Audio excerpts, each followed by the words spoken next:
ada pantun pembuka, berangkat pagi naik delman, sampai kampus malah kehujanan. Concrete Cakep. speech datang lagi teman-teman, Cakep. siap-siap otak kita diajak jalan-jalan. Contek ya, jadi cakep Iya, lah ya, cakep ya. cakep sekali. Iya, baik sebelumnya gimana kabarnya kakak abang semua pada malam hari ini? Boleh dong dikasih reactionnya biar tahu lagi di tempat atau enggak. Baik ya. Sehat semua sehat. Alhamdulillah. Sehat. Em, Alhamdulillah ya. Senang banget ketemu lagi kita hari ini di Concrete Speech yang kedua. Sebelumnya yang pertama kemarin tentang mental health oleh saudari Mariam. Nah, hari ini kita punya tema yang eh, menarik, deep, dan insya Allah katanya bukan dari AI ya. Kalau aku baca temanya adalah Neuroscience in Quranic Perspective and its role as a catalyst for youth social movement. Keren banget kan? Ya kan? Dari judulnya aja kayak, wah apa nih gitu. Dan lebih spesial lagi, pembicara kita nih jauh dan bukan orang sembarangan, ya. Tapi orang Purwakarta. Purwakarta, Purwokerto, yaitu Dr. Elang Jordan Ibrahim Al-Hafiz, ayahanda dari saudari Ulin. Beliau akan ngajak kita nih menyelami gimana sih sebenarnya neuroscience atau ilmu saraf yang bisa kita lihat dari sudut pandang Al-Quran. Dan yang paling keren lagi nih, gimana hal ini bisa mendorong kita, bagaimana hal tersebut bisa mendorong gerakan sosial di kalangan anak muda nih kayak kita, sesuai dengan komunitas kita. Oke, tanpa lama-lama lagi langsung aja kepada Bang Elang, waktu dan layarnya dipersilahkan. Oke, terima kasih Ruri atas waktunya ya dan juga kesempatannya. Dan terima kasih juga buat Javas and tim dari pendidikan atas requestnya ya. Dan juga kesempatannya bisa sharing ke teman-teman. Ya semoga bisa ngasih insight ya yang insya Allah bisa ya applicable. Dan mungkin di sini kalau saya sendiri nggak pengen banyak berteori, tapi kalau bisa ya ini mungkin sedikit spill aja, nanti bakal ada di ending ya untuk study case, tapi untuk study case-nya baru nanti akan di spill di slide study case-nya. Oke, mungkin izin share screen ya Kak Ruri dan Mas Javas dan teman-teman.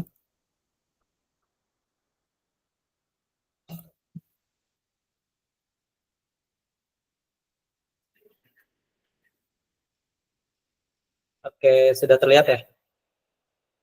Sudah, Mas.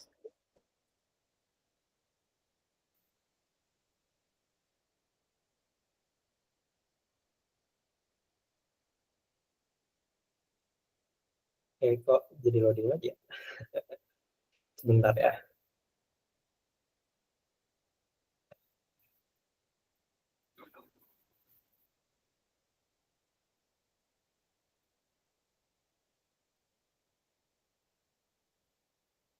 Oke, mungkin karena share screen ya jadi agak ngadet-ngadet dikit, tapi semoga nggak terlalu mengganggu substansi materinya ya. Ini kita share, kita full screen dulu sebentar.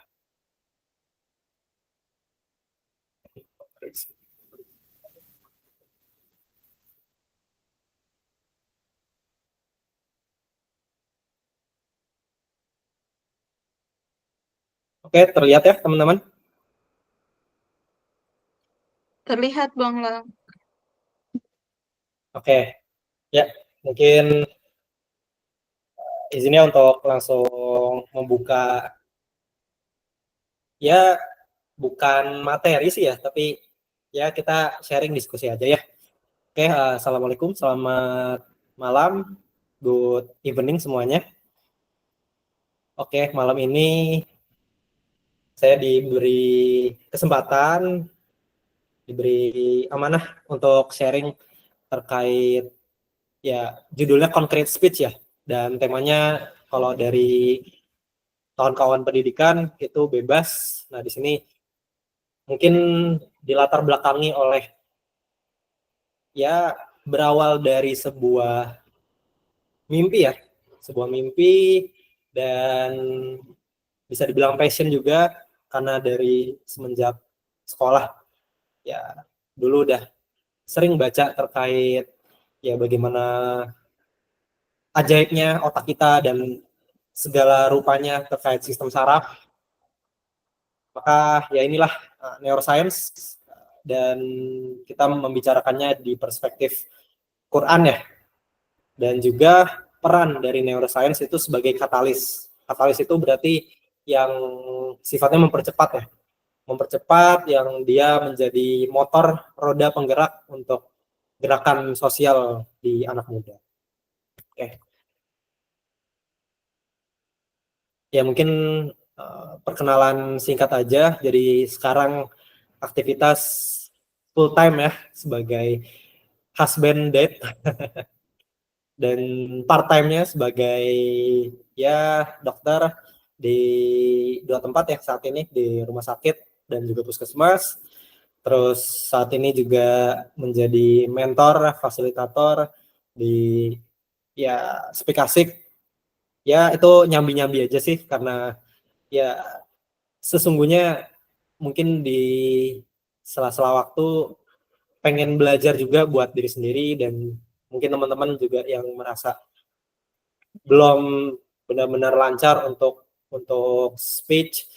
Jadi ya semoga bisa terbantu dari English Club-nya. Terus Islamic teaching pun juga ya alhamdulillah masih terus belajar juga untuk sharing terkait keagamaan.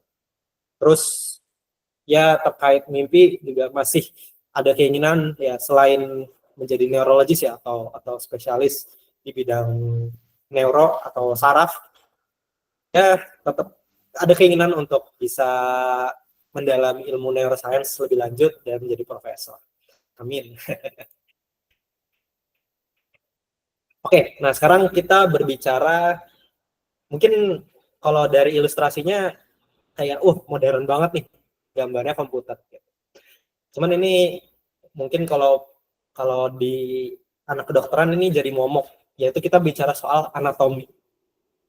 Mungkin kalau bicara anatomi kayak wah apa ini anatomi, apalagi kalau banyak anak FK ya bilang namanya ilmu saraf, ilmu neurologi, neuroscience itu untuk anatominya, terus ya ilmu basic ya untuk neurologi atau ilmu saraf itu rumit banget, kayak ya sulit untuk dipahami karena begitu banyak koneksi-koneksinya, begitu banyak komponen-komponennya yang mesti dipahami. Nah, mungkin kita ya untuk teman-teman di konkret kita bicara kontekstual sebagai ya anak-anak muda yang dari lintas ya pendidikan, baik itu IPA, IPS, terus dari berbagai ya kita bicara bidang ya di gerakan ya sosial gitu di konkret. Nah, maka kita berbicara otak ya,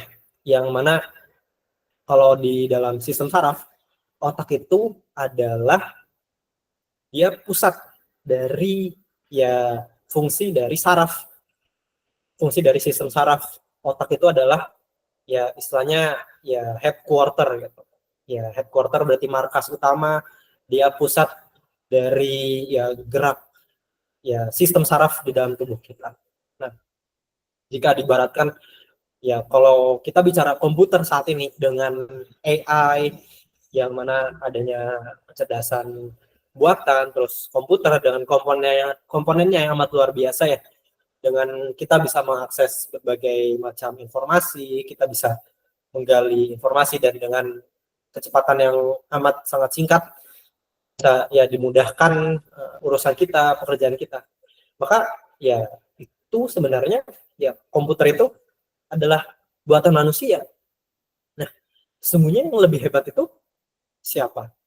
Kalau bukan otak kita sendiri, yaitu yang menciptakan ya komputer. Maka disebutlah kenapa otak itu adalah superkomputer, atau dia adalah komputer yang super, komputer yang luar biasa, yang bahkan ya tidak ada komputer tercanggih manapun yang bisa menandingi kehebatan dari otak kita, yang mana ya diciptakan oleh yang maha pencipta, yaitu Allah Subhanahu wa Ta'ala. Nah, di sini kita berbicara tiga aspek ya, tiga aspek mungkin bisa dibilang ya main komponen ya dari otak kita. Dan sebenarnya mungkin kalau berbicara otak, kita seringkali ya itu terlalu terfokus pada yang berlekuk-lekuk ya, yang istilahnya otak besar, atau kalau bahasa anatomisnya itu cerebrum. Nah, padahal otak itu dia nanti ada otak kecil, cerebellum, yang ada di belakang, terus ada otak tengah, terus nah di bawah otak tengah nanti ada batang otak, itu dia ada pons sama medulla oblongata, nah itu batang otak. Nah, nanti ketika batang otak ya maksud saya, itu dia melewati lubang yang ada di tulang tengkorak kita. Nah, itu dia akan berlanjut menjadi sumsum tulang belakang. Nah, sumsum tulang belakang inilah yang dia nanti bakal berlanjut, nanti dia punya cabang-cabang saraf, istilahnya saraf tepi ya, saraf perifer, yang nanti akan mengatur entah itu gerakan tangan kita, gerakan kaki, terus nanti dia bakal mengatur sensorik di kulit, di badan kita, di kulit tangan kaki, di anggota gerak, terus nanti yang mengatur terkait organ di dalam ya tubuh kita, entah itu dari jantung, usus, lambung, sampai di organ reproduksi sekalipun. Terus bagaimana kita nanti berkemih, bagaimana kita ya istilahnya melakukan hajat di kamar kecil gitu. Itu semua diatur oleh sistem saraf kita, dan pusatnya itu adalah otak. Nah, berbicara balik lagi ya ke topik, di sini ada tiga hal. Yang pertama itu tadi ya mungkin sudah disebut, ada namanya brainstem atau otak, batang otak ya.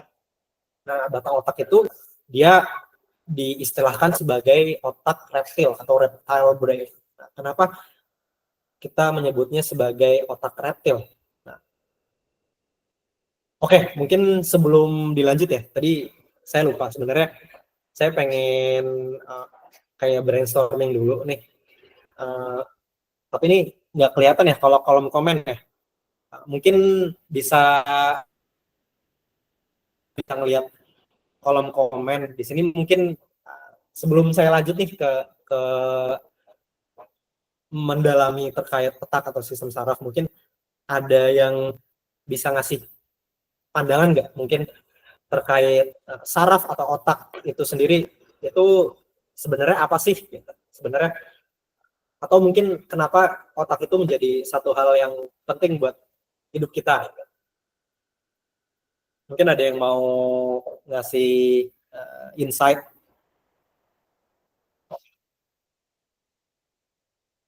Mungkin bisa dibantu sama Mbak moderator. Oke, baik. Terima kasih, Bang Lang. Bang Lang mungkin mau dibantu share screen atau enggak? Atau sendiri aja nggak apa-apa biar lebih lancar?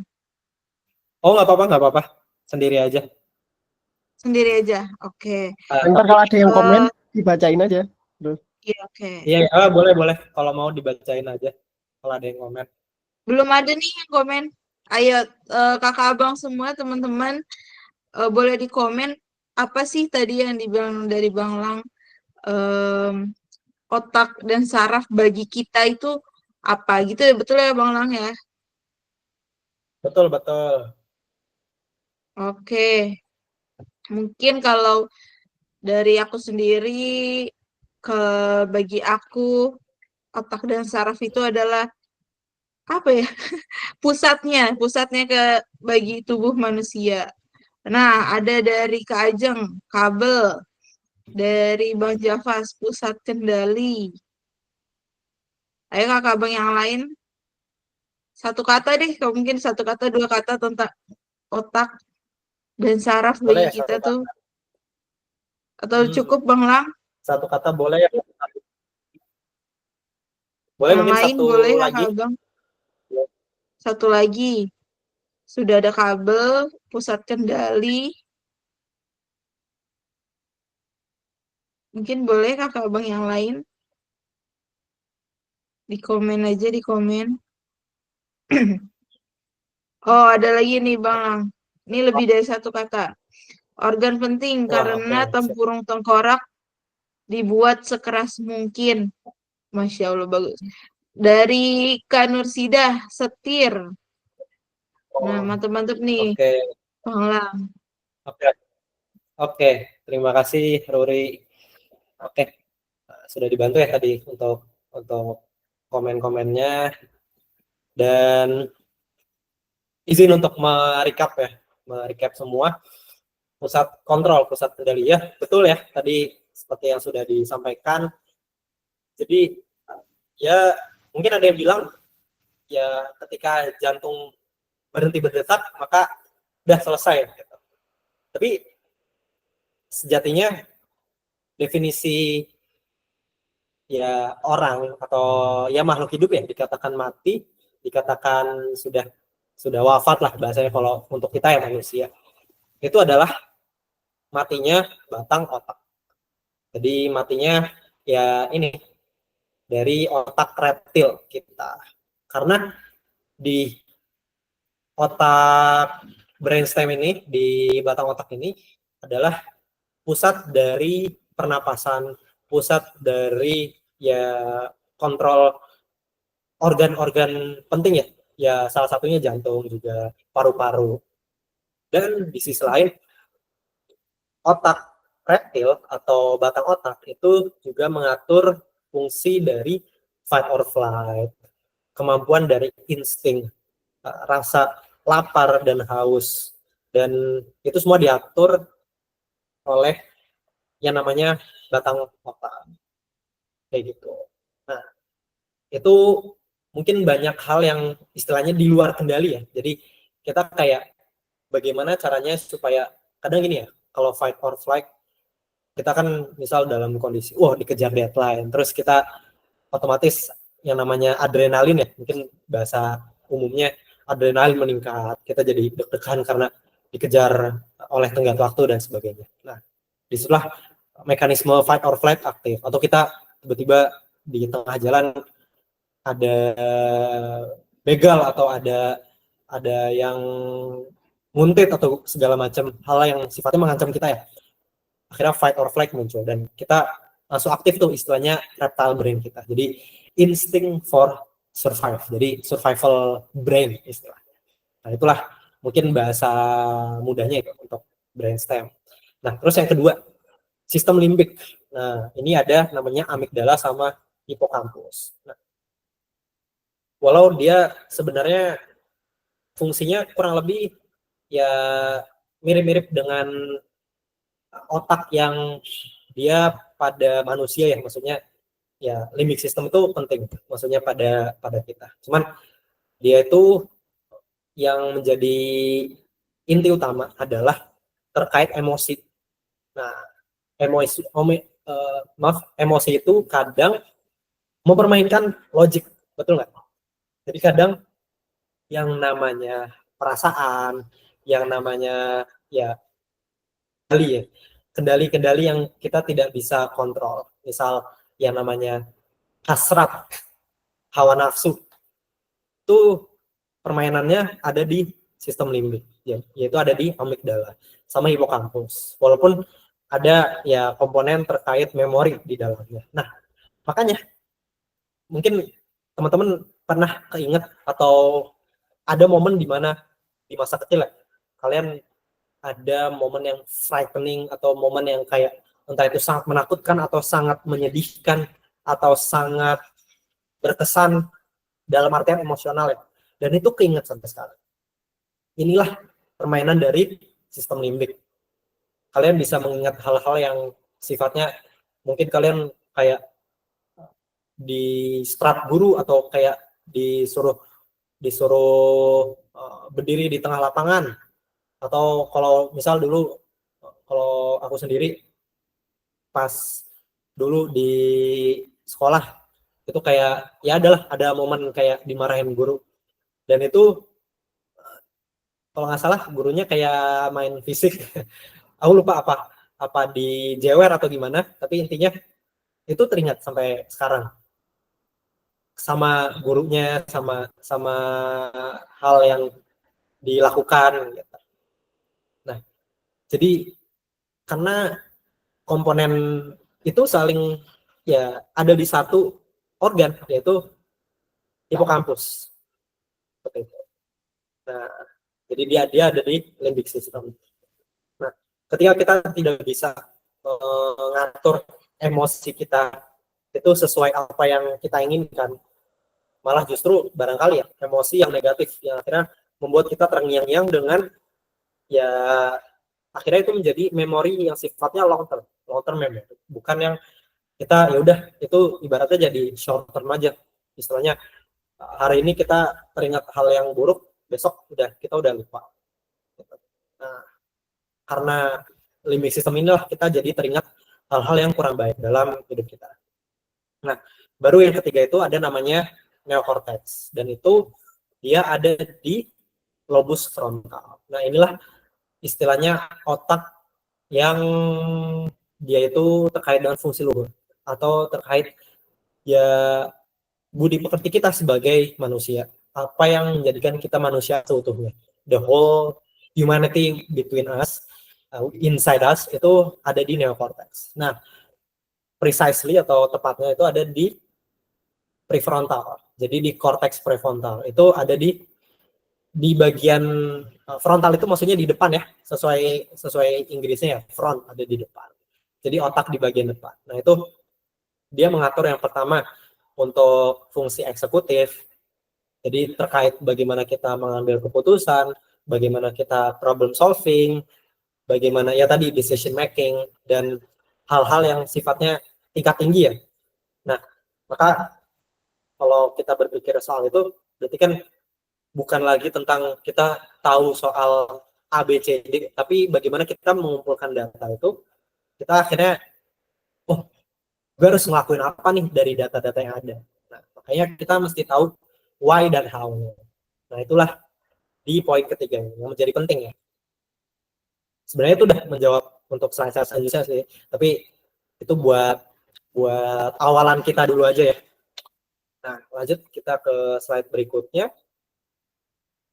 Oke, ini sedikit fakta lagi ya di awal, bahwasanya ini mungkin belum disebut ya. Jadi di dalam otak itu ada yang namanya sel-sel saraf yang kita sebut sebagai neuron. Dan ada sejumlah 86 miliar sel saraf di dalam otak kita, di dalam tubuh kita ya. Nah, bisa dibayangkan nggak tuh sebanyak apa 86 miliar? Nah, itu bisa diibaratkan hampir seperti jumlah umat manusia yang pernah hidup di muka bumi. Jadi bayangkan jumlah Homo sapiens ya, dari zaman Nabi Adam sampai kita sekarang nih 2025 sampai abad ke-21 ini ada kurang lebih 100 belasan miliar ya. Itu jumlah umat manusia yang pernah hidup dan ya yang saat ini masih hidup ya. Kurang lebih kita ada sekian miliar umat manusia yang masih hidup, dan sudah berapa puluh miliar yang sudah wafat ya. Nah, kita ibaratkan ya neuron atau sistem saraf itu ya manusia ya. Manusia yang namanya makhluk sosial yang kita saling terhubung. Lagi-lagi membicarakan konteks ya gerakan sosial ya. Maka manusia yang saling membutuhkan satu dengan yang lain. Maka neuron itu juga sama. Mereka saling terhubung, saling membuat koneksi. Maka tadi benar ya Mbak Ajeng bilang dia sebagai kabel, yang kabel itu dia membawa informasi, dia saling memberikan sinyal antar neuron, yang mana dari sel saraf, serabut saraf itu dia saling membawa sinyal-sinyal yang ketika kita misal mengulang terus pelajaran-pelajaran, materi-materi atau hafalan-hafalan yang kita punya, kita ulang, maka koneksi-koneksi itu akan terus berlanjut, ibaratnya lalu lintas di jalan demi jalan gitu. Nah, maka ya ibaratnya tol ya. Wah, kita lihat jalan tol, oh lancar sekali ya. Ibaratnya jalan terus berlangsung, nggak ada kemacetan. Kalau macet tuh berarti barangkali ada masalah, mungkin ada jalan yang terputus, atau mungkin ada kecelakaan dan sebagainya, atau mungkin ada banjir, ada bencana alam dan sebagainya. Nah, mungkin ada masalah ketika sel neuron itu ada dalam kondisi yang normal, maka ibarat jalan tol. Jadi sinyal itu berjalan amat sangat cepat. Nah, kita ibaratkan ya tadi sebagai manusia yang saling terhubung, maka ya neuron tuh dia ya terus memberikan sinyal, dan ada bagian-bagian tertentu di dalam otak kita ya, kalau kita bicara otak lagi, yang dia nanti kalau tadi bagian depan ada yang mengatur fungsi eksekutif dalam decision making, dan ada juga di bagian otak depan tadi ya, frontal lobe, lobus frontal itu dia nanti yang mengatur soal fungsi motorik. Jadi bagaimana kita bergerak ya, tangan dan kaki, anggota gerak kita. Nah, disitulah muncul mungkin teori terkait penyakit stroke atau Parkinson misal. Nah, mungkin teman-teman sering ya dengar kayak, oh, misal orang tuanya siapa itu habis kena serangan stroke. Sebenarnya stroke apa? Nah, stroke itu dia intinya adalah gangguan atau masalah di otak bagian yang mengatur fungsi motorik. Jadi di lobus frontal tadi. Nah, dia kalau secara teori ya, itu dia kalau otak di bagian batang otak ya, itu ada persilangan sinyal. Jadi yang harusnya dia di otak kiri, dia mengalami persilangan. Dia nanti mengatur bagian tubuh sebelah kanan. Ketika misal gangguannya ada di otak sebelah kanan nih. Nah, ketika ada gangguan di otak yang sebelah kanan, maka nanti akan terjadi gangguan gerak itu di tangan ataupun kaki ataupun bahkan wajah ya. Itu di yang sebelah kiri.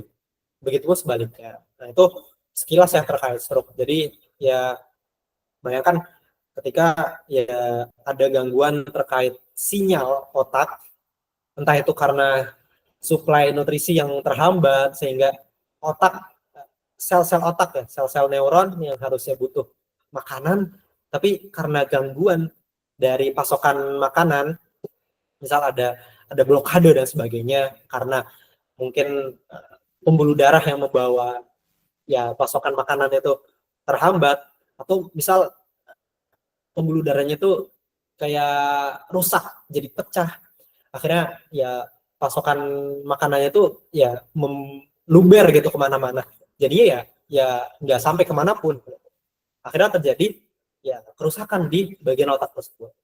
Nah, itu mungkin sedikit intermezzo ya terkait sebuah penyakit yang seringkali kena di otak. Dan ya berbagai macam penyakit lainnya mungkin kayak penuaan, yang mana itu ada terjadi degenerasi sel-sel otak.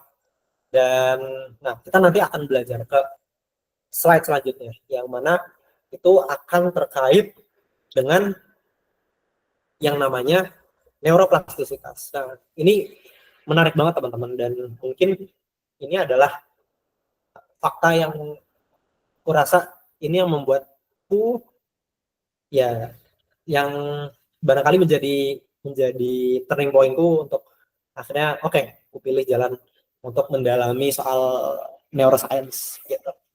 Bahwasanya neuroplasticity mungkin ya teman-teman nggak asing juga ya, mungkin pernah baca atau pernah menonton atau mendengar soal istilah ini. Dan kalau boleh mengutip dari sebuah video ya, TED Talk dari seorang dokter neuroscience yaitu Lara Boyd.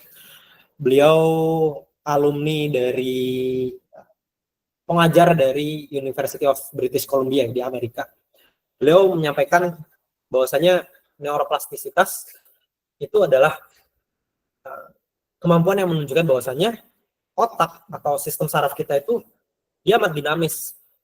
Dia itu bakal berkembang seiring waktu. Jadi coba mungkin teman-teman boleh jawab benar atau salah, ya atau tidak. Bahwasanya otak akan berhenti berkembang ketika kita sudah mencapai usia dewasa. Kira-kira benar atau salah? Boleh komen sama Mbak Ruri ya. Kira-kira benar nggak atau salah? Oke, baik. Bang Alam tadi agak terputus sedikit di kata-katanya, Agak terputus. pernyataannya. Oh gitu. Iya, Di mana? di Di bagian apakah mana tadi? pernyataannya itu tadi yang mau dibenar atau Oh, salahkan. pernyataan. Oh, sorry. Oke, tadi pertanyaannya soal benar salah ya. Otak akan berhenti berkembang ketika kita sudah berusia dewasa. Benar atau salah? Oke. Gimana nih teman-teman, apakah otak akan berhenti berkembang setelah usia dewasa? Jawabannya benar Ya, atau salah? Jadi kalau udah dewasa, udah benar. nggak berkembang lagi, udah nge-stuck gitu ya. Benar Iya. atau salah? Ya, Pada yang lain kayak jawabnya tulang. salah. Oh, salah. Jadi kayak Lah intinya tulang salah nih. maksudnya tulang berhenti kalau udah kita dewasa gitu. Misalnya ya kita udah nggak bisa tambah tinggi lagi gitu. Walaupun ada iklan ya katanya masih bisa tinggi dengan minum susu apa, olahraga apa. Tapi otak Jualan itu jualan. jualan ya. Nah ini ahli gizi nih gimana nih? Katanya Bang Javas pernah dengar dari kontennya Ferry Irwandi soalnya. Oh Bang gitu. Javas jadinya jawabnya salah tadi. Iya, Jawabnya apa? Salah. Oh salah. salah. Oke. Tuh. Ada berapa tuh Mbak Ruri yang jawab salah? Cukup. Semua yang menjawab salah sih Bang Elang. Jadi Oh bagaimana? gitu. Apakah benar? Dari 5, lebih dari 5 ada. 5 nyampe ya? Seragam Lebih ya? semuanya menjawab salah. Iya. Seragam.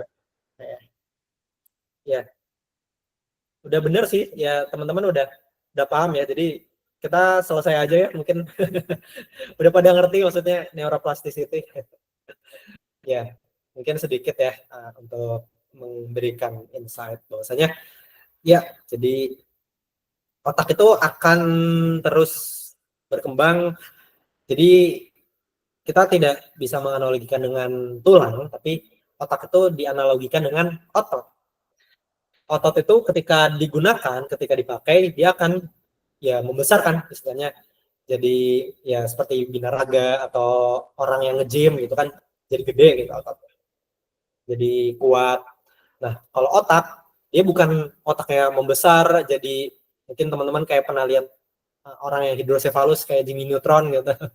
Tapi bukan gitu ya. Kalau otak makin dipakai. Kalau lihat otak yang dipakai terus-menerus, maka coba teman-teman otopsi Albert Einstein. Ya, coba otopsi itu Albert Einstein. Udah pernah ada orang yang mengotopsi otaknya Albert Einstein. Jadi itu berbeda dengan otak manusia pada umumnya. Jadi kalau kalian lihat dari anatomi otak ya, ada lekukan-lekukan ya. Kalau pada Einstein itu lekukannya jauh lebih, misalnya lebih tebal, jadi lebih menebal. Namun secara bentuk otaknya ya kurang lebih ya tetap sama gitu. Cuman lekukan-lekukannya aja yang lebih rumit, lebih kompleks, lebih tebal. Nah itu adalah karena yaitu karena dipikir mumet sama si Einstein buat teori relativitas dan segala macamnya. Intinya itu. Dan ya kalau dari apa yang disampaikan oleh Dr. Lara Boyd tadi ya dari video TED Talk-nya, yang namanya neuroplasticity itu ya menunjukkan bahwasanya otak itu mengalami fase untuk untuk ya dia akhirnya bisa terus berkembang secara ya terus-menerus, secara dinamis. Jadi yang pertama itu dari secara short dulu ya. Jadi secara short term dia melalui proses kimia. Jadi secara kimia itu antara sinyal otak yang dia terus berjalan, dia menyampaikan sinyal listrik dan segala macam, informasi-informasi yang ada. Terus nanti ada perubahan dari segi, tadi kalau pertama kimia, yang kedua nanti akan secara struktural. Jadi secara bentuk otak yang tadi ditunjukkan oleh otaknya Albert Einstein, yang mana akan terjadi penebalan dari lekukan-lekukan di otak tersebut. Nah, baru yang di akhir itu ada perubahan secara fungsional. Jadi bagaimana otak itu secara whole, secara utuh itu bekerja.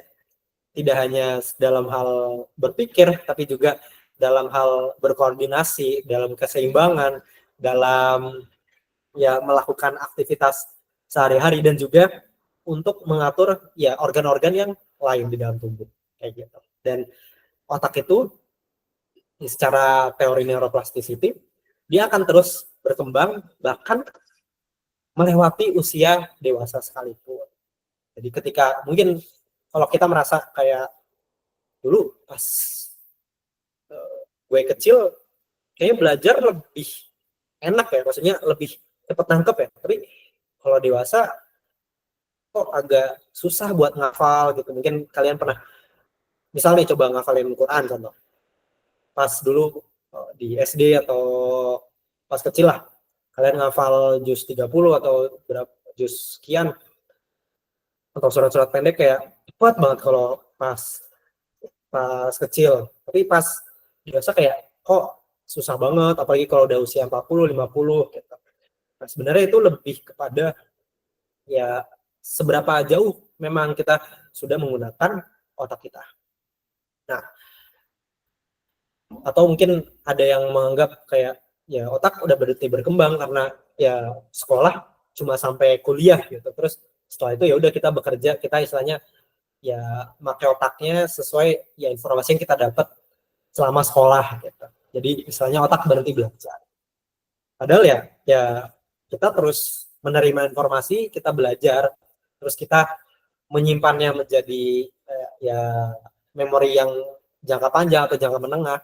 Nah, itu kan ya thanks to our brain gitu. Jadi ya terima kasih kepada otak kita yang sudah terus bekerja. Bahkan ya kita tidur sekalipun otak ya tidak ikut tidur gitu, tapi dia bekerja gitu.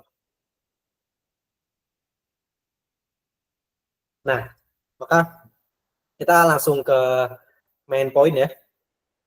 Oke, ternyata udah setengah jam lebih ya. Mungkin cukup singkat ya untuk slide selanjutnya. Jadi ini untuk social movement yang berbasis neuroscience. Ini yang bakal penting dan kalau bisa ini bisa di-apply di ya mungkin di konkret dulu ya. Dan kalau bisa untuk project-project ketika teman-teman kita semua ya bekerja atau kita berumah tangga atau kita bermasyarakat sekalipun, kita menggunakan ya berbasis neuroscience ini.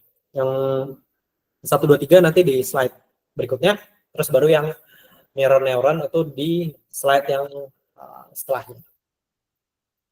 Tadi anatomi neuroplasticity itu sudah sempat disebut ya di awal.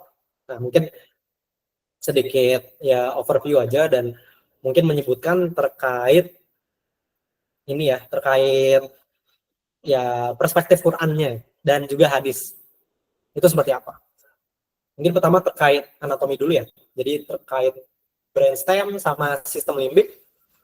Yang penting adalah kita mesti mengontrol bagaimana ya fight or flight. Ketika kita sudah tahu, oh gue ada dalam kondisi yang mesti waspada, kan kita jadi, oh gue harus mesti menenangkan diri. Oke, gue mesti jangan panik, jangan begini, jangan begitu.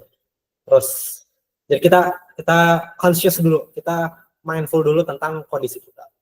Terus untuk sistem limbik ya terkait emosi. Mungkin kita merasa terlalu terbawa emosi ketika saat kerja nih, atau saat bercengkrama dengan teman kita. Mungkin teman kita ada omongan yang menyinggung ya barangkali suatu hal yang sensitif, katakanlah orang tua kita atau pasangan kita, atau barangkali kepercayaan kita, atau hal yang kita pegang, prinsip kita. Atau di dunia kerja, misal kita menemukan hal yang berseberangan dengan ya prinsip kita, maka kita kendalikan. Dan kalau dari hadis disampaikan dari riwayat Abu Darda ya, biasanya ya beliau mengatakan radhiyallahu anhu, wahai Rasulullah, ceritakan kepadaku, sampaikan kepadaku, atau ya tunjukkan padaku sebuah amalan yang bisa memasukkanku ke surga. Maka Rasulullah Shallallahu Alaihi Wasallam bersabda, la takdob walakal jannah. Do not be angry and you will enter paradise. Jangan marah, bagimu surga. Ini hadis yang terlihat oke, kayaknya simpel ya, sederhana. Marah. Tapi marah itu adalah ya, akar. Dia adalah barangkali pusat dari emosi-emosi yang berbagai macam. Depresi, cemas, terus ya konflik, dan mungkin pertikaian di dunia ini hingga terjadinya perang itu berawal dari kemarahan, berawal dari perselisihan, ya dari emosi yang tidak terkendali. Sehingga oke, gue lawan lu aja, oke, kita adu hantam aja, baku hantam aja. Padahal ya kita bisa memasuki surga, kita bisa masuk ke dalam ya jannah dengan kita mengontrol hal tersebut, mengontrol hawa nafsu kita, emosi kita, kemarahan kita. Nah itu tadi ya, jadi batang otak dan sistem limbik. Terus yang selanjutnya adalah neokortex. Jadi terkait fungsi eksekutif kita dalam hal pengambilan keputusan, problem solving, terkait kemampuan kita dalam menjadi manusia seutuhnya. Maka kita kuasai sepenuhnya, kita latih sekuat tenaga. Karena berdasarkan surat Ar-Ra'd ayat 11, itu kurang lebih ya, yang bahasa Indonesianya, Allah itu nggak bakal ngubah keadaan kita, nggak ada ngubah keadaan suatu kaum. Istilahnya kalau analogi kita yaitu kaum konkret, kita nggak bakal diubah tuh sama Allah sebelum kita berubah, sebelum kita ngubah diri kita sendiri. Nah, maka apa yang bisa kita ubah? Yaitu kapasitas kita, yaitu kompetensi kita, yaitu di neokortex, jadi kemampuan kita dalam problem solving. Maka ini nyambung ke poin neuroplasticity. Jadi kita dengan neuroplasticity kita berusaha untuk, kalau dengan bahasa Rasulullah, dari wahyu pertama itu adalah yang harusnya ya ironik, jadi cukup ironi ya untuk kondisi kita sekarang yang misalnya ya, secara teknologi barangkali kita masih tertinggal, dan secara misal penghargaan Nobel kita masih jauh secara jumlah ya dibandingkan ya saudara-saudara ya sama umat manusia ya yang di luar sana, yang di dunia barat terutama. Pun ya kita masih perlu untuk belajar lagi. Namun padahal itu adalah tuntunan dari agama, yaitu kita diminta untuk membaca. Iqra itu adalah wahyu pertama yang bahkan diturunkan oleh Rasulullah yang notabene adalah seorang ummi, yaitu buta huruf. Namun beliau didorong untuk membaca, diwahyukan untuk membaca, dan membaca itu bukan hanya tentang reading, tapi adalah tentang gaze. Gaze itu ya ini mungkin sekalian speak asik ya. Jadi gaze itu adalah kita melihat secara seksama, melihat secara terkesima, terpukau. Nah, gaze itu kita ibaratnya di surat Al-Imran, surat yang membuatku menjadi senang untuk belajar tentang astronomi. Mungkin yang men-triggerku kembali untuk belajar tentang ya ilmu astronomi gitu, ilmu aeronautika. Jadi tentang luar angkasa. Biasanya ya di dalam penciptaan langit bumi dari kebesaran Allah bagi ulil albab, bagi orang-orang yang berakal. Nah,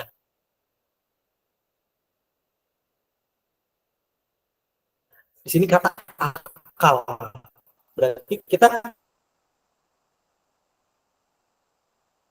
tadi tempurung kepala kita yang di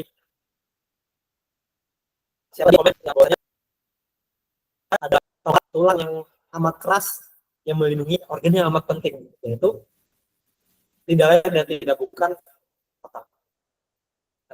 Jadi kita belajar tentang alam semesta dari hal kecil, sel-sel di dalam tubuh kita yang membuat kita bersyukur, yang membuat kita terus mendalami ilmu mengenai diri kita sendiri, hingga ketika kita melihat langit, polusi cahaya, polusi udara, semesta, melihat galaksi dan bulan bintang gitu. Dan itu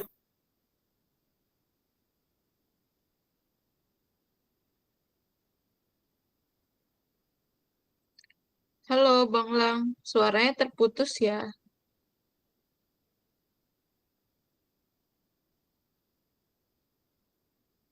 Halo, halo Bang Lang.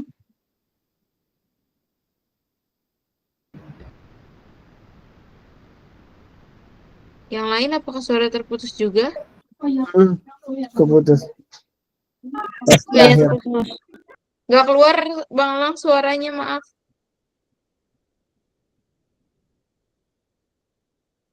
Halo?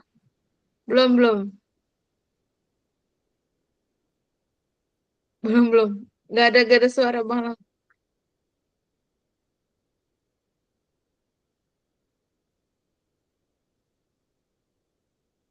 Coba lagi Bang Lang. Oh, tiba-tiba tulisannya kayak merah gitu, mic-nya Mas Elam. Oh iya. Atau Bang Lang pakai ini nggak apa earphone atau apa? Mungkin earphone-nya. Ya, keluar dulu.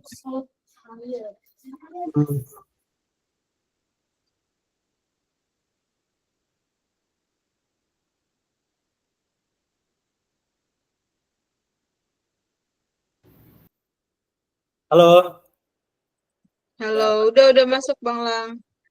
Tadi terputus. kayaknya karena ini ya share screen-nya agak berat. Apa Iya.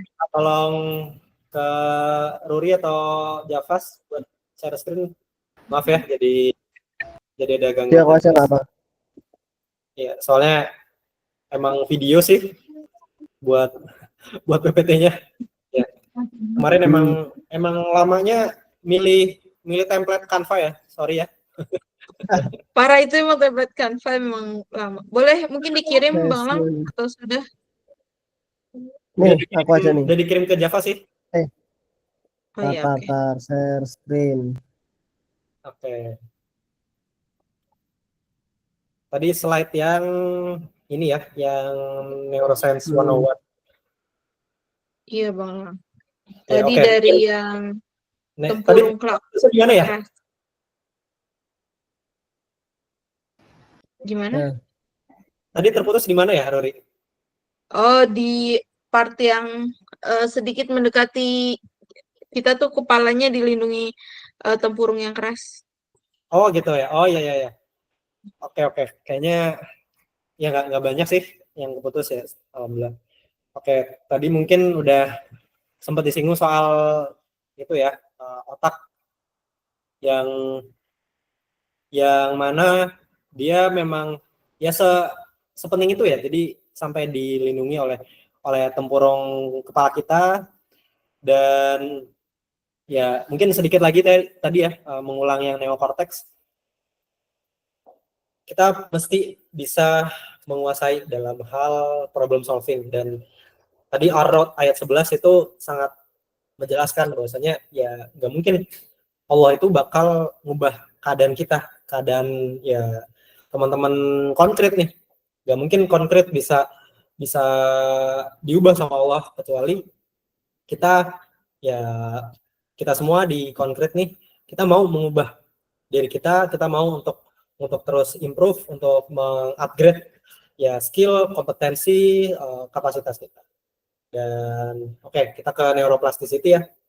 Jadi penting banget untuk bisa melatih diri kita dengan cara membaca sesuai ini ya, sesuai wahyu pertama yang disampaikan kepada Rasulullah, yang bahkan notabene ya beliau sebenarnya ya ummi, beliau sebenarnya buta huruf, tapi dari Allah melalui malaikat Jibril ya justru Nabi diperintahkan ya untuk umatnya kelak itu untuk ikro.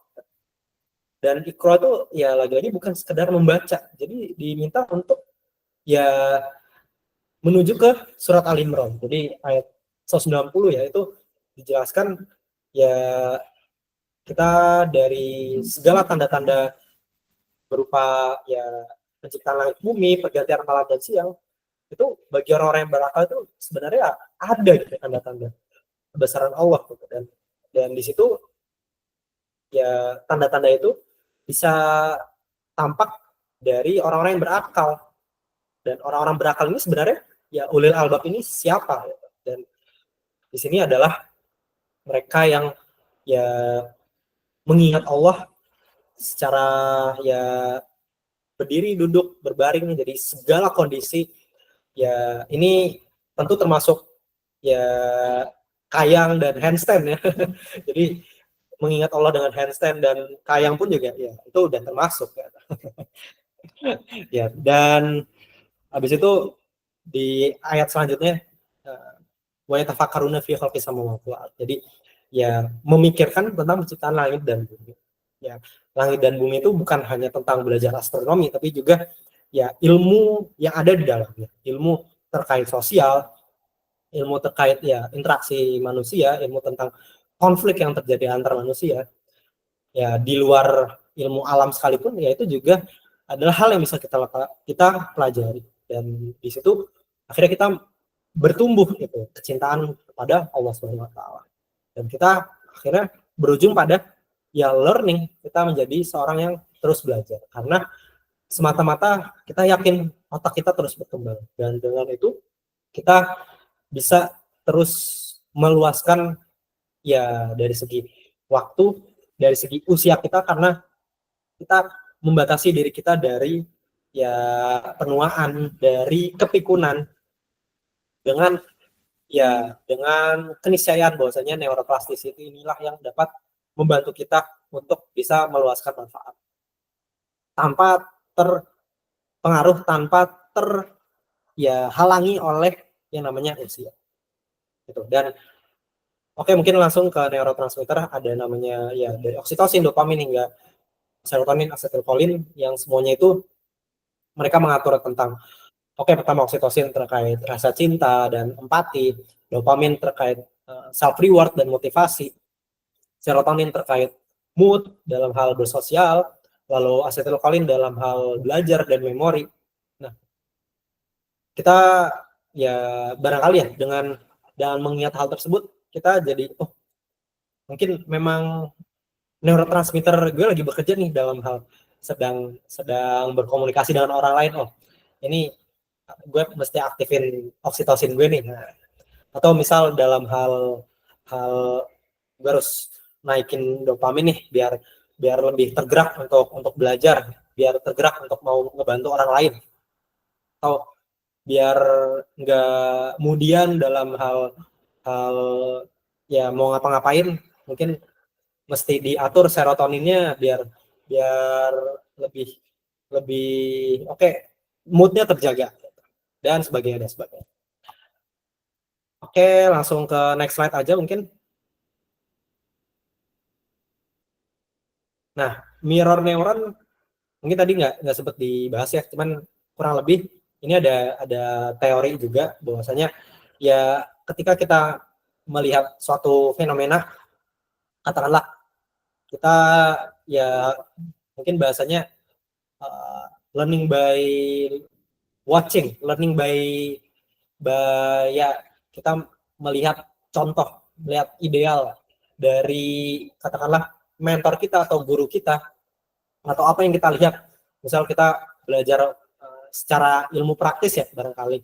Misal kita lihat video tutorial YouTube atau lihat ya Reels atau TikTok atau apa tentang tips melakukan A, B, C, D. Nah, maka mirror neuron inilah ya tempatnya mereka bekerja.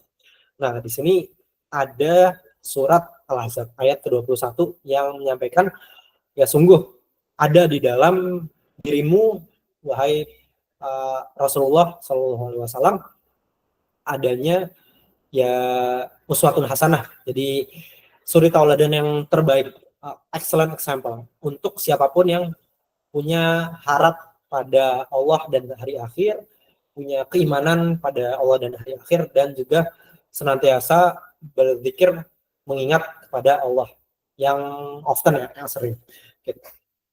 Dan ya dalam hal kita melatih neuroscience kita berupaya untuk melihat ya suri tauladan yang terbaik, yaitu tentunya Rasulullah.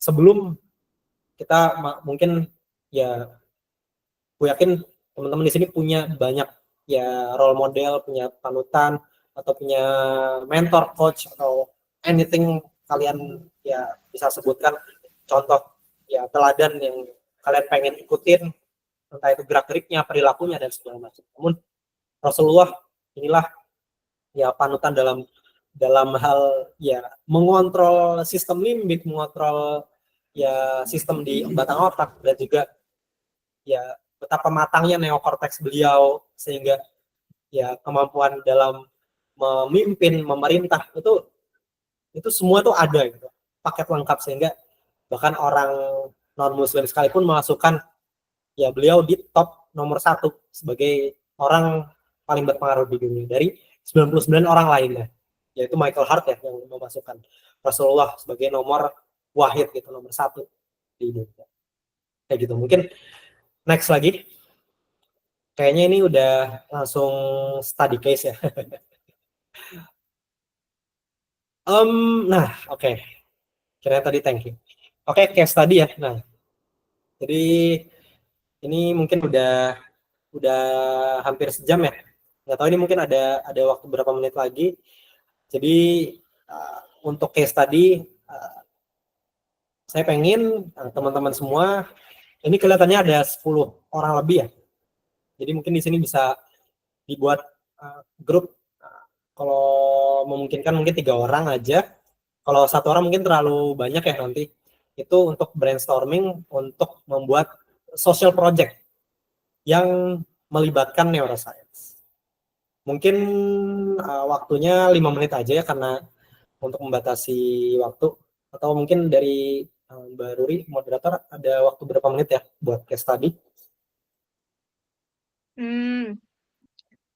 Kalau 10 menit cukup. 10 menit cukup. Oke, mungkin 5 menit sambil kita coba bagi grup kali ya. Mungkin boleh.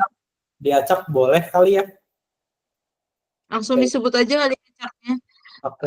Ini di paparinya pakai apa, Bang Lang? Di paparinya langsung diomongin aja, nanti salah satu dari 3 orang boleh nunjuk yang presentasi gitu dari hasil diskusinya.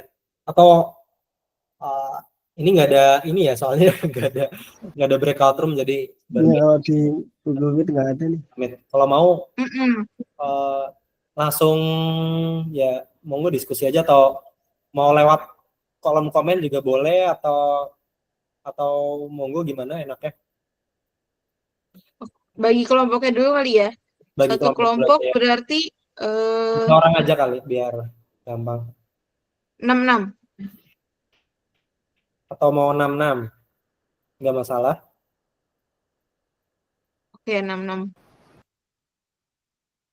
Oh, ada yang udah isi. Kelompok 1 ada Kak Ajeng, Bang Ahdan, terus Kak Azizah, berapa? 3. Fitri, Kak Alifah, Bang Jafas juga nggak? Boleh. Bang Jafas. Terus 1, 2, 3, 4. Oke.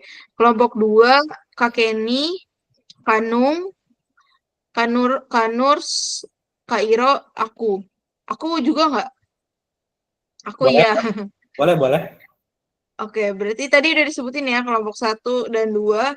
Jadi kakak abang silahkan didiskusikan pakai apa ya? Ya diatur aja. Ya, monggo tiap kelompok diatur aja mau gimana. Ya, boleh. Silakan kakak. Lewat komen boleh.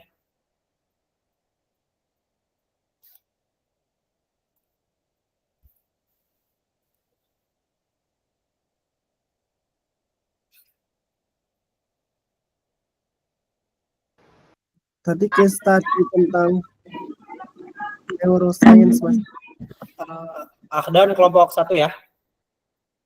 Tadi kelompok 1 tuh yang ini urutan abjad sih ya dari Ruri. Ajeng, Ahdan, terus Azizah, Khalifah, sama Jafas ya. Iya betul bang. 5, oke. Kelompok kedua sisanya Ya, kelompok 2 sisa. Kak Kenny, Kanung, Kanurs, Kak Iro, saya. Sampai jam berapa? 21 ya? Boleh. Iya, sampai 21 ya. Oh, oke. Yuk, kelompok 1 yuk, teleponan aja WA. Berarti ini live apa gimana? Iya, lip dulu ya, izin ya. Monggo yang mau Iya, live silakan. atau yang mau diskusi di sini boleh. Mana ini ya? WA aja, telepon WA. Bentar. Oh, WA.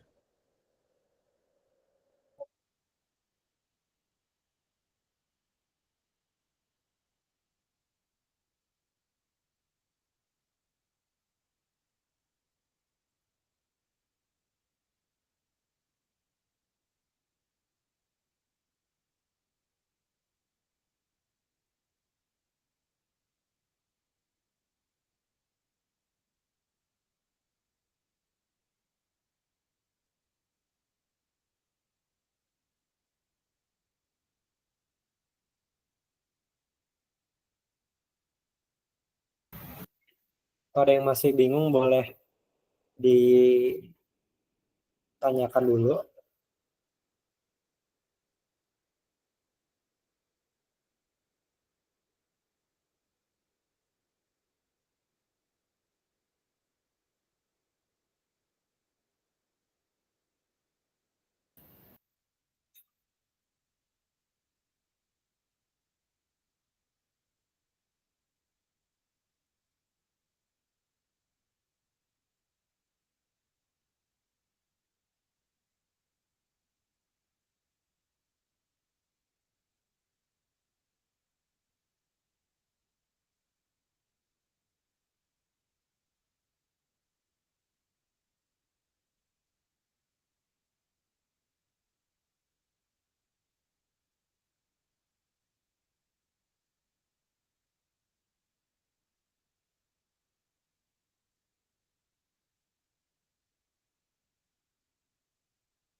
Mas Elang. Hai. Apa namanya? Ini project untuk neuroscience gitu ya, Mas? Melibatkan. Jadi bagaimana project misal konkret nih itu bisa melibatkan ya tanda kutip otak kayak melibatkan ya misal untuk melatih tadi kan ada neocortex berarti melatih problem solving, terus untuk neuroplasticity berarti melibatkan untuk bagaimana belajar, bagaimana bisa ya untuk membaca contohnya. Neuroscience sama imajinasi.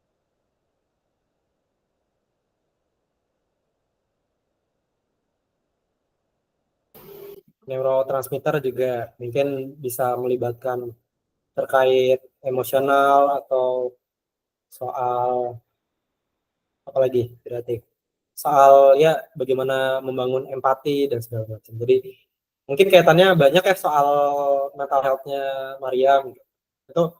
Itu bagus banget kalau emang bisa jadi sebuah some social project. Belum kebayang sih bakal jadi apa, tapi ya silakan didiskusikan akan seperti apa.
Mungkin yang baru join dan nggak masuk kelompok ada yang mau ditanya atau nggak masalah sih kalau misalnya ada yang mau ditanya di luar social project sambil ngisi waktu ya. Monitor dulu ya Bang, sambil mempelajari. Oke Bang.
Ini udah jam 9.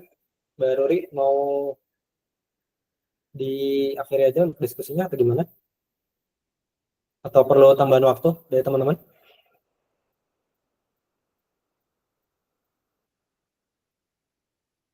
Iya, Bang Lang. Dari kelompok saya sendiri belum selesai untuk diskusi. Apa kita mau kasih tambahan waktu, Bang Lang? Ya nggak apa-apa kalau emang masih ada waktu ya. Yang penting Boleh sampai ada sesi tanya jawabnya aja sih, Rod. Oh iya. 9:05 aman ya? Boleh, nggak apa-apa. Oke, teman-teman, sampai jam 9:05 kita kembali lagi. Terima kasih. Aku chat di grup.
Udah 9:05 ini. Mungkin bisa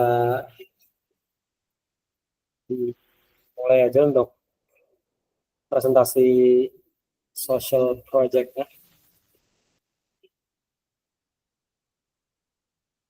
Belum pada join tapi ya.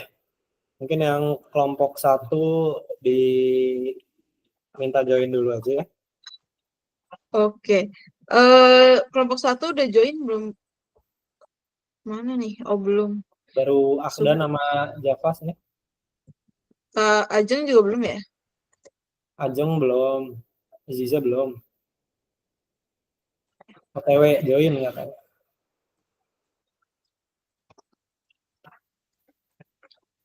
Ayo kelompok 1 join kembali, kelompok 2 ada semua ya.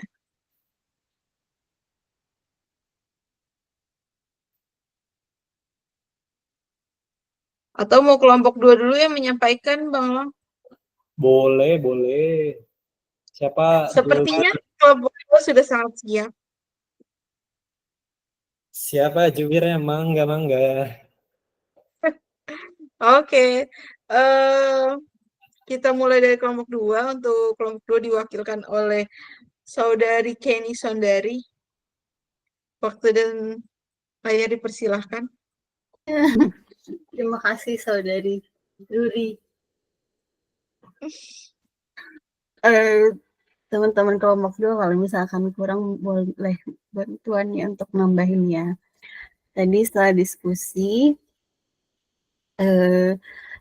jadi program sosial yang kita idein itu sebenarnya banyak banget pasti ya kalau mencangkup neuroscience.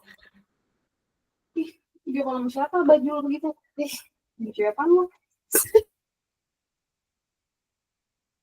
Tahu ya ngomong sama siapa itu? Lagi didengerin juga.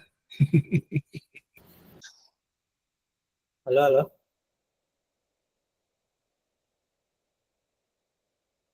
Ya, bagaimana Saudari Kenny Sondari? Ada part 2-nya nih kan? Bisa dilanjutkan? Instruktif. Oke. Oke, kelompok 1 sudah ada nih, jubirnya siapa? Kelompok 1. Ajeng aja aja. Ya, silakan kepada Saudari Ajeng Sri Wulandari. Waktu dan layar Iya. dipersilahkan. Oke, baik. Aku izin mewakili teman-teman kelompok 1 yang terdiri dari Kak Aziza, Alifa, Java, sama Ahdan. Jadi tadi tuh ini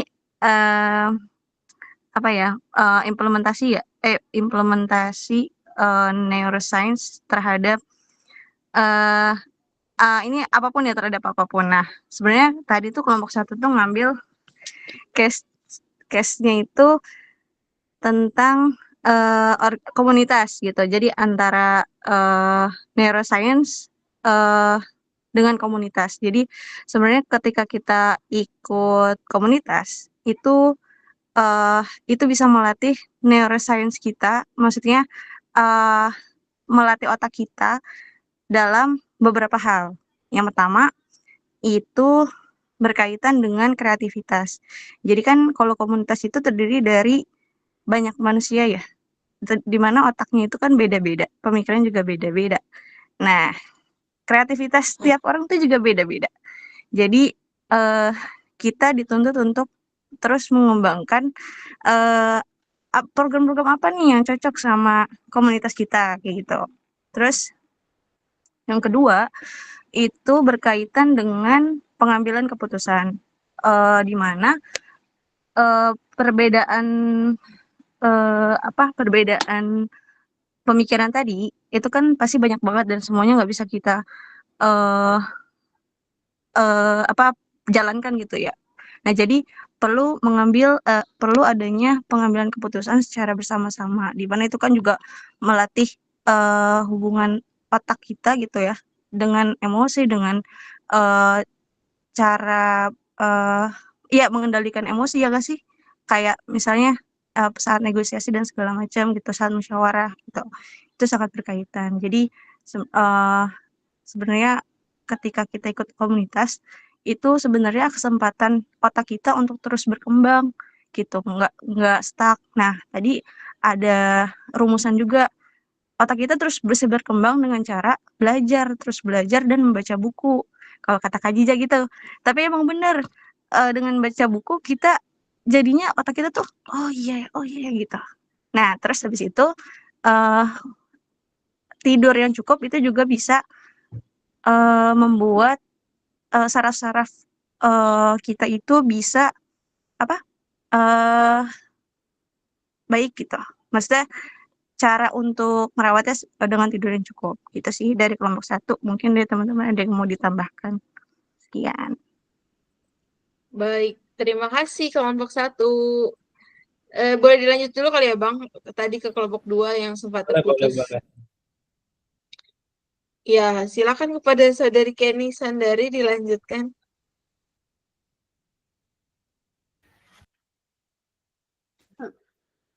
Sebelumnya maaf ya teman-teman dan abang-abang. Tadi lupa lagi. Ngeblank kan, ngeblank. Nah, kan. Tadi dari kelompok 2 setelah diskusi untuk program sosial yang kita tadi itu berfokus pada yang tema yang bersama sama yang dibawain Bang Elang, yaitu mengenai Al-Quran.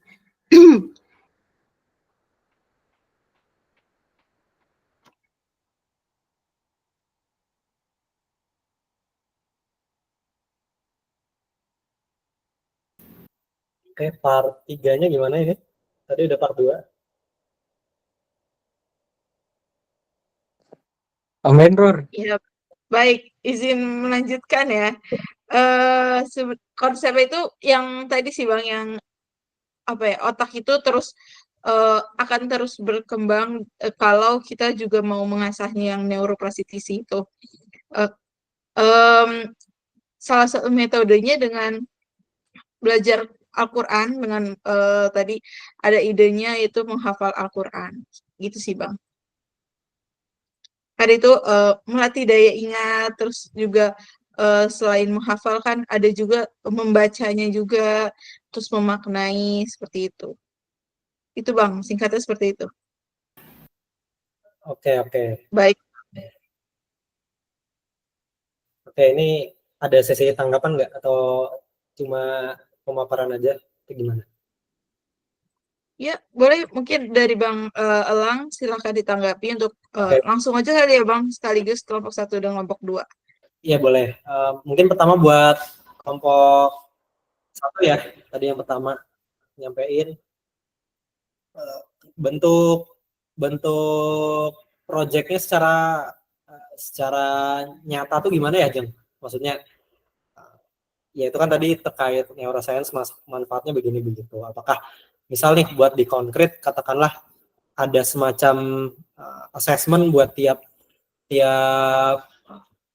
anggotanya ketika misal ada rapat atau ada ya proyek apapun, nanti dinilai terkait bagaimana si anak ini melakukan problem solving atau bagaimana skor kreativitas dari si anak ini dalam memberikan idenya atau gimana.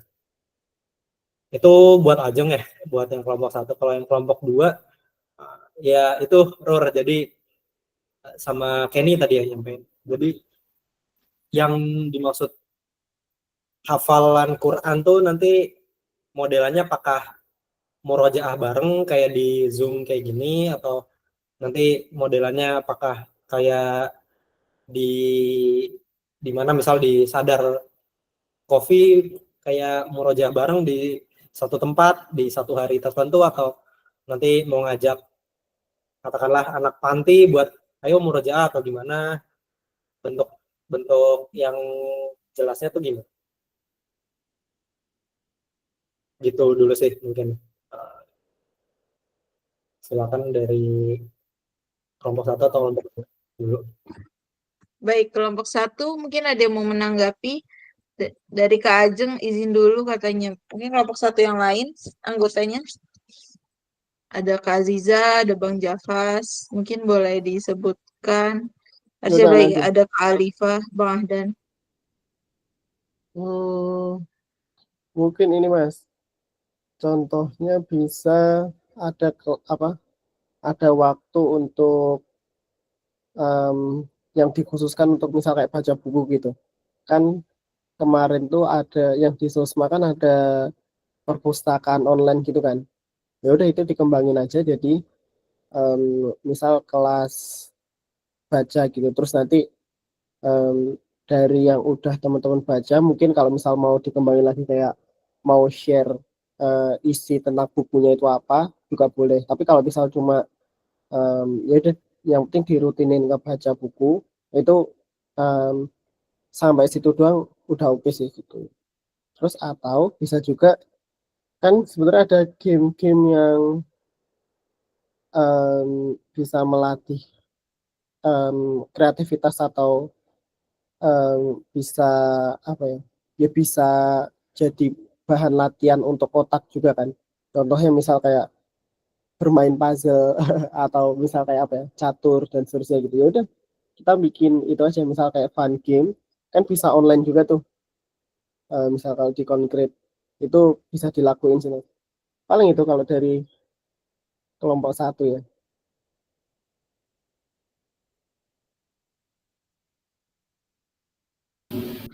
Oke, thank you Javas. Sepertinya sudah terwakilkan ya.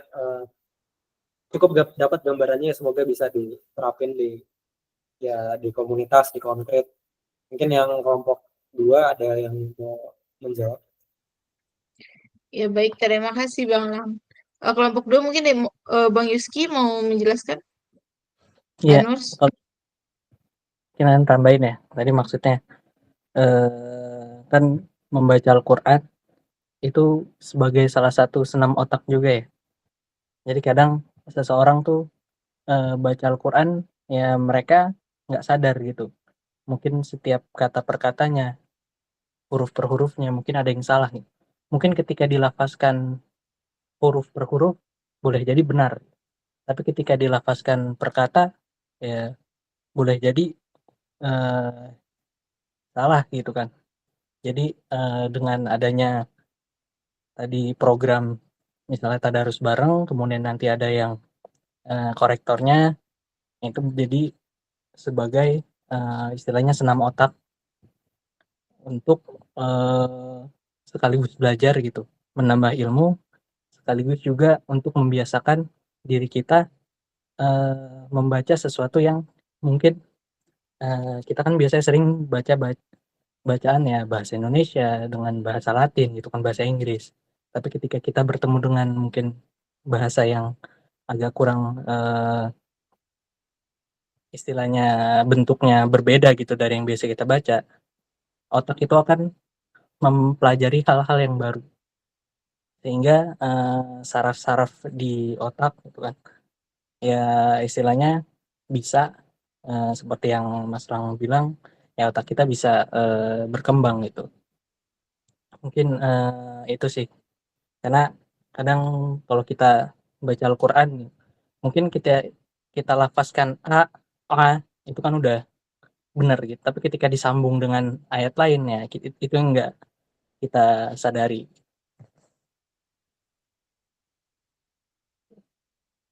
Ya mungkin cukup kelompok 2.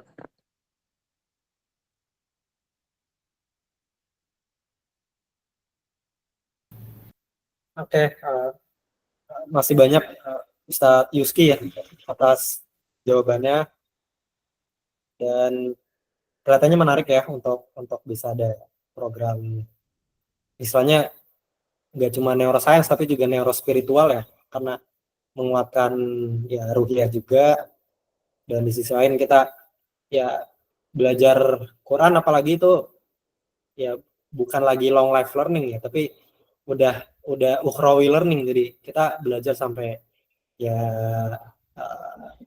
ya kematian menjemput kita, jadi sampai nanti kita masuk ke alam akhirat. Dan itu bagus banget, memang itu program yang bisa menjadi sasaran untuk melibatkan neuroscience. Oke, ya terima kasih buat kelompok kedua ya, dan ya mungkin langsung ke sesi tanya jawab aja kali ya, ke slide yang terakhir. Iya, boleh Bang Lang. Hmm. Mungkin Kakak Abang ada yang punya pertanyaan, dibuka 2 pertanyaan untuk malam hari ini kepada Bang Lang dari materi yang tadi udah disampaikan. Mungkin boleh ngomong langsung atau melalui kolom chat. Boleh? Nanya dong, nanya. Boleh. Oh iya, silakan Bang Yuski. Kalau terkait dengan muscle memory itu berhubungan juga dengan ini ya berarti. Dengan apa? Dengan saraf juga ya? Langsung Oke, jawab ya. terima kasih. Boleh langsung dijawab Iya. aja Bang Lang. Ya, muscle memory terkait ya bagaimana kita ini ya, kadang buat atlet gitu kan, dia punya gerakan-gerakan yang udah misalnya autopilot, atau bahkan kita misal berkendara ya bawa mobil atau motor, itu kan kita pas awal belajar kayak masih kagok, masih bingung, tapi seiring waktu misal udah bertahun-tahun kita udah nggak perlu mikir lagi, udah autopilot, kayak seakan udah jalan sendiri. Nah, itu adalah bagian dari sistem saraf juga. Jadi kalau teman-teman mungkin pernah baca di buku Thinking Fast and Slow, lupa itu pengarangnya siapa, tapi itu buku yang bagus banget terkait ada namanya sistem 1 dan sistem 2 dalam ini ya, dalam otak, dalam bagaimana cara kerja otak. Sistem 1 itu adalah modelan muscle memory tadi, dimana kita nggak perlu mikir karena udah autopilot, udah kita tinggal lakuin aja, itu udah karena terlatih. Ibaratnya kita udah buat, contohnya nih, buat yang udah hafal nggak cuma juz 30 tapi udah 30 juz, kayak disuruh ngelanjutin ayat berapa surat Anisa, itu udah kayak nggak perlu mikir lagi karena udah auto di otak mereka. Oh, selanjutnya pasti ini gitu. Karena udah punya cue-nya, udah punya ya istilahnya petunjuk dari ya istilahnya otak gitu. Itu mungkin dalam bahasa muscle brain ya, atau kalau dalam hal otot pun juga sama, karena ya yang menggerakkan otot, yang mengatur bagaimana otot berkontraksi, relaksasi, itu juga adalah ya saraf gitu. Jadi ya mereka saling bersinergi, dan itu dipengaruhi sama ya sistem saraf. Dan ya itu semakin kita sering, kalau bahasanya Stephen Covey ya, yaitu sharpen the saw, atau kita mengasah gergaji. Dan kita sering mengasah ya segala skill yang kita punya itu ya ibarat muscle memory ya. Udah nggak perlu mikir lagi. Kayak ibaratnya kita udah di luar kepala ya, bahasa bahasa bahasa kita gitu, bahasa anak muda. Kita nggak perlu mikir lagi kita mesti ngelakuin apa, karena ya, atau kita nggak perlu yang sampai preparation yang lama. Misal kita sebelum ngomong nih, sebelum ngasih speech, kita mesti nyiapin sampai 2 minggu. Kalau mungkin buat orang-orang istilahnya orator yang udah biasa ngomong, udah ratusan kali, ribuan kali ngomong di depan panggung, mungkin ya sejam persiapan atau bahkan berapa menit itu udah bisa, asal materinya udah dihafal gitu. Cuman kalau buat yang belum terbiasa mungkin perlu melatih bagaimana agar tidak grogi, agar public speakingnya lancar, agar tidak sampai yang agar sampai enggak yang tadi ngomong apa ya, misalnya ngeblank kayak gitu-gitu. Jadi jam terbang itu bakal mempengaruhi juga dalam hal muscle memory. Gitu sih Mas Yuski. Baik, Bang Yuski apakah terjawab? Terjawab. Berarti kalau lagu juga nyimpen memori itu lagu, error ya? Gimana itu Bang Lang? Saya nggak tahu tuh kebetulan. Gimana tadi? Apakah lagu menyimpan memori juga katanya? Lagu? Iya, nyimpan memori. memori ini maksudnya memori Memori HP mungkin. siapa Nggak tahu ya. Mungkin foto ya juga bisa pertanyaan kedua. Kakak abang yang ingin bertanya boleh lewat kolom chat atau kayak Bang Yuski tadi langsung. Atau sudah cukup? Dieskalasi jadi sebuah program yang real. Oh ya, tadi programnya disuruh direalisasikan. Siap Waduh, semua? arahan pembina. Arahan pembina harus langsung direalisasikan, insya Ya nggak Allah. harus, kemarin aja liburan pada nggak datang semua. Astagfirullah. Iya, nyari duitnya kan udah dari kepala, di kaki-kaki di kepala itu. Gimana tuh? Jauh bangetnya di Purwokerto, Bang. Kalau Bang Elang mah kudu sayang nyamperin ntar dinas ke sono nih, nggak jadi-jadi. Ini lagi di Cirebon ini, ntar tinggal deket sebenarnya, cuman nggak keburu waktunya. Udah deket itu Bang. Lebih dekat ke sini malah. Betul itu, betul. Nantilah kita agendakan lah.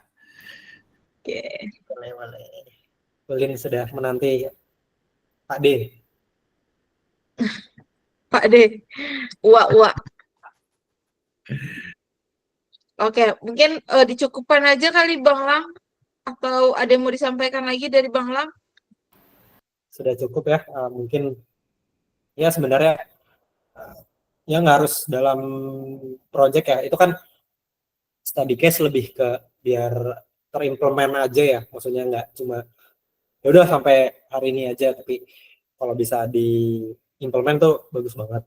Dan kalau bisa istilahnya ter istilahnya meluas juga, nggak cuma katakanlah yang mungkin relate barangkali bidang pendidikan yang kaitannya belajar gitu. ada perkembangannya, tapi buat di bidang sosma sekalipun itu juga bisa gitu. Misal apa nih kaitannya program donasi Jumat itu kaitannya ke neuroscience seperti apa, misal terkait membantu itu kan hubungannya sama empati, jadi oksitosin gue jadi berkembang nih atau gimana, hal kayak gitu tuh bisa dikaitkan. Dan itu juga akhirnya ya di sisi lain jadi belajar juga tentang ya ilmu neuroscience. Dan ya barangkali itu bisa jadi salah satu referensi ya, mungkin proyek-proyek yang udah ada kira-kira apa yang bisa dipilih. Kalau tadi mungkin ada dari contoh dari Mas Yuski ya soal untuk tilawah, atau mungkin dari tim 1 untuk program yang baca buku perpustakaan dari Sosma. Nah, proyek-proyek lain mungkin bisa dipikirkan, dan karena kelihatannya asik aja gitu untuk bisa mengkaitkan banyak proyek dengan ya soal intelligence, soal intelektualitas gitu. Mungkin itu aja sih buat teman-teman, dan ya pesannya ya nggak ada kata berhenti ya buat belajar, apalagi buat kita abang-abang mbak-mbak yang sudah selesai perkuliahannya, namun perkuliahan yang sesungguhnya, sekolah yang sesungguhnya adalah ya sekolah kehidupan. Ya buat belajar tidak ada kata berhenti. Mungkin berat.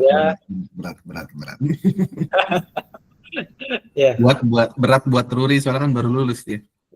Nah ini konspit juga cara belajar. Iya bener. Kalau nggak ada konspit mungkin nggak bakal belajar buat neuroscience. Akhirnya terdorong juga buat ngulang lagi yang udah pernah dipelajarin.